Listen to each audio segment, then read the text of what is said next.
So if you were online in the Philippines on December 14th, 2025, there's a good chance one story just completely dominated your feed. It was absolutely everywhere. So what was all the fuss about? Let's get right into it and break down the feud that has everyone talking.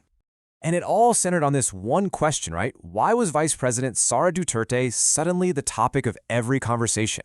I mean, what kicked off this massive firestorm around one of the most powerful people in the country? Okay, so here's the headline that really started it all. Basically, Vice President Sara Duterte came out swinging against a brand new set of criminal complaints. She didn't just deny them. She called the whole thing a politically motivated fishing expedition. And that single move? Well, it just threw gasoline on an already simmering fire within the administration. At its core, this whole thing is a classic showdown of two completely different stories. On one side, you have these really serious allegations about misusing public money. And on the other, you have this fierce defense that it's all just a political hit job. So, let's dig into both sides of this, starting with the allegation. All right, let's look at the actual complaint itself. Who exactly is making these accusations, and what specifically are they even saying? And this is where it gets really interesting. The people who filed this weren't other politicians. Nope. We're talking about a whole coalition of civil society leaders, priests, lawyers, and academics. And according to reports from places like Inquirer.net and the Daily Tribune, the charges are heavy hitters: plunder, malversation, and graft. I mean, these are just about the most serious accusations you can throw at a public official.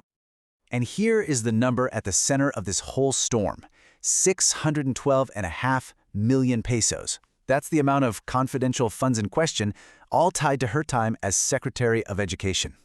You see a number like that, and suddenly the scale of this whole thing, it really hits you.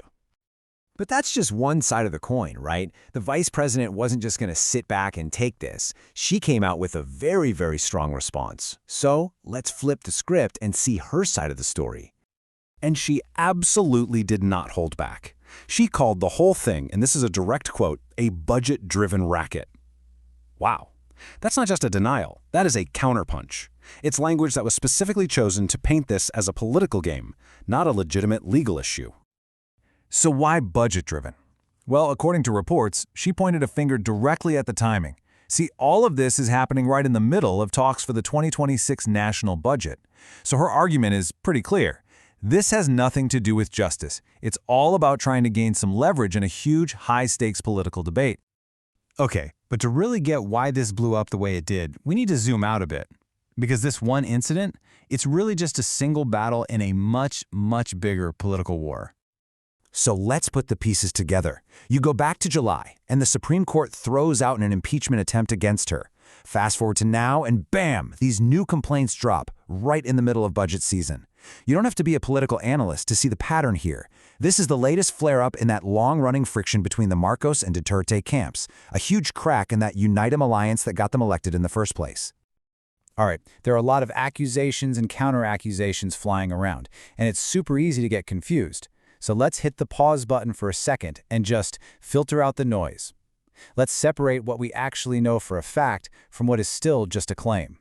This is probably the most important part of this whole story. Okay, let's break it down. Fact: criminal complaints were officially filed. That happened. Fact: the VP publicly denied everything. We all saw that. Fact: this whole thing is about confidential funds. But here's the other side of that coin. The allegation is that those funds were misused. And the counter-allegation is that this is all a political racket. See the difference? One side is proven. The other is, for now, just a claim. And knowing which is everything. And this might be the biggest takeaway of all. As of right now, no independent fact-checkers have come out and said, yes, this is true, or no, this is false, for either side's big claims. That's a huge deal, because it means we're all kind of in this gray area, We're just waiting for the actual verifiable facts to come out. And that's where we'll leave it, because this whole situation really leads to a massive question. And it's not just about this one story. It's about all of us. When news gets this intense, this polarized, with so much on the line, how do you figure out what's real? How do you even begin to find the truth in all that noise? It's something to think about for sure.